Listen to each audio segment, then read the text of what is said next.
પ્રથમ જ્યોતિર્લિંગ સોમનાથ મંદિરને સુવર્ણ જડિત કરવા માટે હાલ કામગીરી ચાલી રહી છે. અત્યાર સુધીમાં 130 કિલો સોનામાંથી મંદિરનું ગર્ભગૃહ, ત્રિશુલ, દરવાજો અને સ્તંભને સુવર્ણ જડિત કરી દેવાયા છે.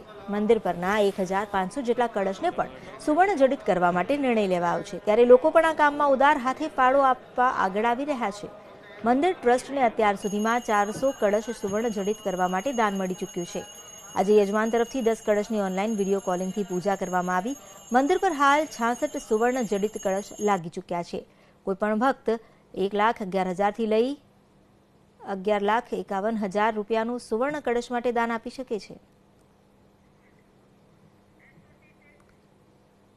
મંદિરનું ગર્ભગૃહ, ઉપરનું શિખર, આ બધું સુવર્ણ જડિત લગભગ 130 કિલો જેવું સોનું એમાં વપરાયું છે.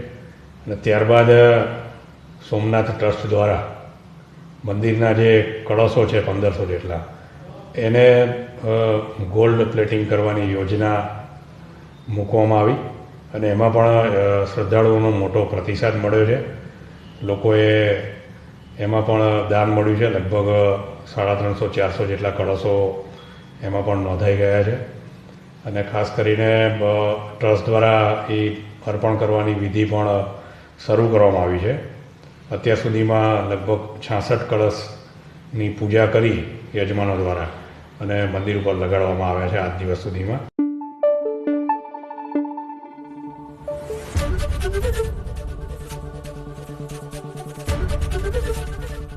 એબીપી અસ્મિતા, ગુજરાતની અસ્મિતા.